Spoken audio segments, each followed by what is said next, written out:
Bonjour à tous et bienvenue dans la suite de notre atelier master consacré à la modélisation et à l'animation de personnages mécaniques comme le robot qu'on est en train de construire.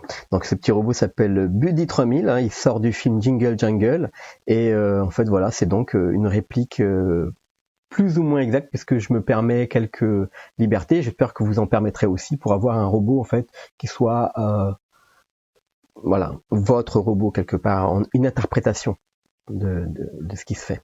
Alors ici, on va continuer la modélisation avec la partie de l'épaule, du bras, tout ça. Mais d'abord, on va commencer par le plus compliqué. Et le plus compliqué, c'est le petit doigt que vous voyez ici, avec la mécanique, un petit peu comme une sorte de boulon avec voilà, une petite patte à l'intérieur.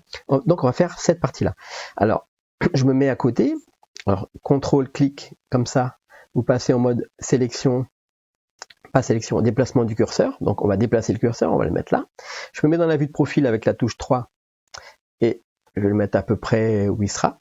Donc, je me remets dans la vue de face, ici. Donc là, si je bouge comme ça, on voit que le curseur est posé au bon endroit.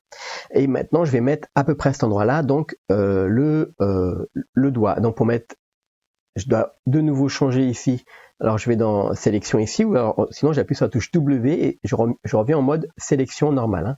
Sinon quand vous cliquez, vous avez à chaque fois le curseur qui se déplace. Donc là voilà, avec la touche W, hop, une fois, deux fois, et vous arrivez hop, au mode sélection normale ici.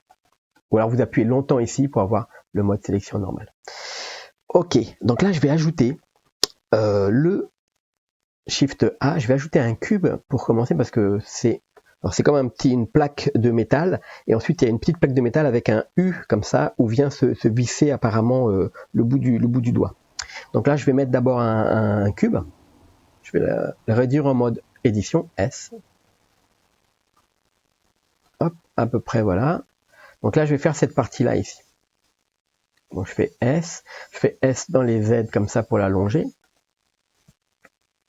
Voilà, à peu près, voilà. Un petit peu comme ça, et je vais l'allonger sur la profondeur, c'est en SY pour moi, donc si c'est pas Y pour vous, ce sera Z, mais il vaut mieux l'avoir dans le même sens, hein, comme ça vous entendez aussi, vous pouvez travailler en même temps. Et là, ce qu'on va faire, on va faire une ou deux coupes pour arrondir ici le bout. Je vais faire quelques coupes comme ça, contrôle, parce que je vais vous montrer ce que ça fait sans coupe quand même. Voilà. Je vais prendre ça, et je vais prendre ça. Tiens, ben, pour l'instant, je vais le laisser comme ça pour vous montrer tout à l'heure voilà, quelque chose qui est pratique au niveau modélisation. Donc là, pour l'instant, je vais le laisser comme ça en mode cubique. Et je vais ajouter tout de suite Shift D, je fais G, Z, et donc j'ai dupliqué cette partie-là. Et je vais faire en mode édition, je sélectionne tout avec A, S, et dans les X pour élargir, comme ça. Et là, je vais faire cette partie-là, tout de suite. Donc je fais, vous voyez, je fais à peu près comme ça. Et je vais couper ici, donc je fais CTRL R, deux fois. Et je fais S, je clique à droite, S dans les Z pour rapprocher ces deux points. SZ, comme ça. Alors je fais ça, en fait, ça va me permettre de prendre ensuite cette face-là et cette face-là et faire S dans les X, comme ça. Alors sans le Proportional Editing Tool, voilà, S dans les X, comme ça. Comme j'ai fait deux découpes, en fait, vous voyez que ce sont bien, enfin voilà, les deux faces se déplacent indépendamment. Donc, S dans les X comme ça, voilà, pas trop non plus, hein, à peu près comme ça. Voilà, et l'ensemble est un petit peu moins large, donc je le rétrécis comme ça. Et maintenant, je vais faire les coupes qui sont à l'intérieur ici. Pour ça, je vais faire CTRL R et je vais faire 1, 2, 3, 4 pour prendre les coupes, les parties à l'intérieur, ou alors j'aurais pu faire moins. CTRL Z, je fais CTRL R maintenant, je fais juste deux coupes, comme ça, et je fais S dans les X. Là, j'élargis comme ça, à peu près ici. Je vais cacher cette partie-là, je fais H, et je reviens ici, et j'édite de nouveau avec tabulation. Et là, je vais couper, vous voyez, cette partie-là, donc je vais couper à peu près là, CTRL R. Et je descends comme ça. Voilà, je vais monter un petit peu comme ça. Là, je laisse cette partie-là où je vais faire le boulon. Ok, alors ce que je peux faire, c'est que le boulon, en fait, ici, vous voyez que c'est bien rond. Et en fait, du coup, si je fais ça ici, il y aura cette partie-là qui sera en trop. Donc, je fais CTRL Z. Et je vais faire CTRL Z encore. Je vais faire juste, je vais descendre toute cette partie-là du haut. J'ai Z pour faire cette partie-là carrée où il y aura donc la partie du boulon ici qui va sortir. Voilà, voilà. Alors là, maintenant, je vais couper ici quand même, à peu près, alors très bas comme ça, ici. Et je vais supprimer cette face. Donc je fais comme ça, je sélectionne cette face, puis Shift, celle-ci, celle-ci et celle-ci. Je fais X pour supprimer les faces. Et je vais sélectionner cette arête-là en haut, ici, la première. Et je me mets vers l'intérieur, comme ça je fais F, et je me mets par là, je fais F, je me mets par là, et je fais F. Et ça joint toutes les faces. Ok, alors maintenant je vais arrondir ici, ici, ici et ici. Donc je peux faire le CTRL B, et je vais bouger comme ça. Et avec la roulette vers le haut, je fais à peu près 2-3 découpes comme ça. Voilà. Alors, je viens de m'apercevoir que j'aurais pu faire autrement pour faire la partie qui soit bien arrondie ici, mais c'est pas très grave. Je vais prendre les deux faces. Alors, si je prends ici et ici, et je fais une extrusion, alors ça aussi, E, S, X pour l'élargir, comme ça, voilà. Et maintenant, je vais faire la même chose ici et ici. Alors là, on va voir ce que ça va donner parce que je suis pas très sûr de moi là. Hein. Ça va faire des F-gones. Alors on y va, CTRL B. Voilà. Bon, ça fait à peu près ça. Ok, alors je fais CTRL Z. Je vais relever toute cette. Alors avec Alt Shift, Alt Shift, je vais prendre tout le contour. Et je vais relever un petit peu comme ça. Pour faire le bevel, ici, ici, ici et ici, CTRL B. Voilà, jusqu'à là. Voilà, c'est pas trop mal. Voilà, c'est à peu près ça. Alors maintenant, je vais prendre l'intérieur ici, les deux. Je fais, alors je vais prendre l'autre aussi. J'appuie sur la touche I. Hop, je viens vers l'intérieur comme ça.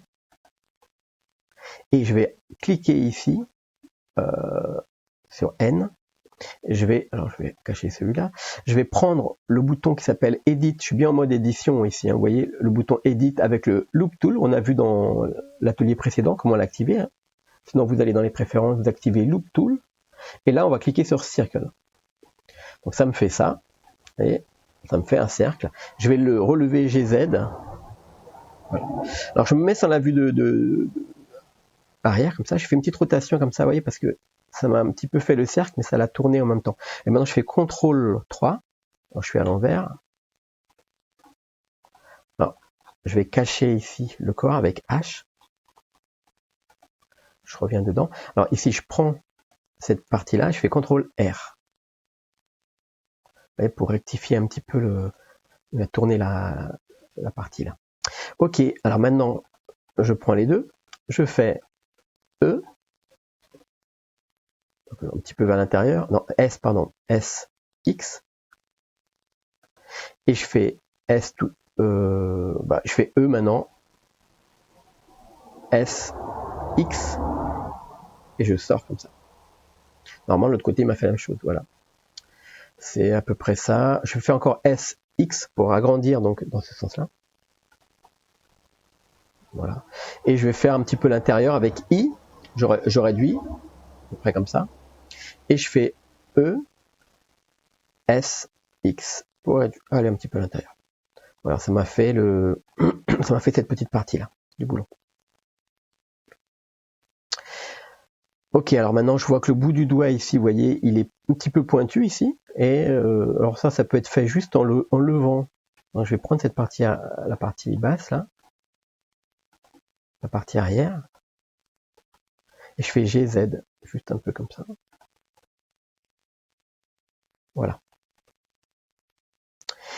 Et comme ici, ça se voit pas très très bien, mais là il y a un petit peu des creux dedans. Alors je peux prendre ça et ça, alors les deux, et je vais faire I, enfin à l'intérieur, et je fais E, S, X pour rentrer un petit peu dedans. Comme ça. Bon, alors si vous voulez pas que ce soit trop raide ici, parce que vous voyez que c'est un peu arrondi, eh bien on va sélectionner tout le contour ici qu'on vient de créer avec Alt-clic, là, et on fait CTRL B pour faire un petit peu comme ça. Alors on va faire la même chose des deux côtés en même temps, donc je clique Alt-clic, pardon, Shift Alt-clic. Voilà. Et maintenant je fais CTRL B pour faire un petit arrondi. Et pas trop, hein, je vais mettre juste 3 découpes. Voilà, comme ça. Si je passe en smooth, ça me donne un truc bien crado. Je remets en solide. Mais sinon, si vous voulez le laisser en lissé et que ce soit plus propre, il faut rajouter des loop cuts. Bon, je pourrais montrer quand même, mais alors, on fait comme ça par exemple. Je fais clic droit, Shade Smooth, et on va faire un loop cut ici. CTRL R. Hop. Vous voyez, ça a rectifié ici. Voilà, on doit le faire partout. Alors moi, je vais le laisser en mode solide. Flat ici, shades flat sur en mode objet. Hein. Voilà. Ok, voilà pour la partie du doigt. On fait on fait apparaître les deux avec Alt H. J'ai le corps aussi qui apparaît en même temps. Donc là j'ai ici la partie du doigt. Je vais le descendre celui-là GZ comme ça pour qu'il soit bien voilà, collé. Et maintenant je vais arrondir cet objet-là. Alors avant de faire ça, je vais prendre ce doigt. Je fais Shift D. Alors, au lieu de faire Shift D pour dupliquer comme ça, je fais Alt D. Et là, je fais G dans les X, comme ça, je déplace. Et je vais faire encore un autre, Alt D, G dans les X, je le déplace. C'est juste pour vous montrer là, la duplication comme ça avec Alt D, qui est bien sympa. Si maintenant je prends une des instances, parce que ce sont des instances, des copies en instance, je vais prendre cette partie-là du doigt, je vais rentrer en mode édition, et on avait sélectionné les deux là devant, et je fais CTRL B, et je bouge. Vous voyez ce qui se passe, c'est qu'en fait, je vais rajouter des coupes là par contre du coup, et bien en fait ça me le fait partout dans les 3 copies en instance. Voilà, ça c'est super pratique. Donc si par exemple maintenant vous voulez ajouter des détails, comme par exemple, je sais pas, on va dire ici, cette face là, hop, ben vous sélectionnez cette face là. Alors c'était celle-là, cet objet-là que j'avais. Alors si on sélectionne cet objet, on peut éditer cet objet. Et là on va faire on fait I par exemple vers l'intérieur. Et puis E, un petit peu comme ça. Et voilà, ça le fait partout. Voilà, je peux laisser comme ça. Hein. I, tac. Avec Shift maintenu pour aller tout doucement. Et E, un petit peu vers l'intérieur. Et voilà, on vient de finir les 3 doigts. Et on a donc vu un petit peu quelques astuces de modélisation mécanique. Et il y a des add-ons qui permettent de faire ce que je viens de faire de manière très simple et très facile, très rapide. Là, on n'utilise pas d'add-on, donc on est vraiment sur de la modélisation à l'ancienne, on va dire à l'ancienne sans add-on. Et on espère bien sûr que les add-ons seront intégrés à Blender dans les versions prochaines, puisque quand même c'est des add-ons qui sont, au fur et à mesure, tous les add-ons sont plus ou moins intégrés dans les versions officielles, voilà, au bout d'un certain temps, ils sont rachetés ou je sais pas comment ça se passe, mais où c'est simplement recodé dedans. Voilà, en tout cas, je vous donne rendez-vous pour un prochain atelier assez rapidement, puisque je vais mettre plus ou moins, je pense, les 2 ateliers là à la suite. Et entre-temps, ceux qui sont pas abonnés, abonnez-vous, cliquez sur le petit bouton juste en dessous. Et voilà, on se donne rendez-vous tout de suite après. Allez, ciao!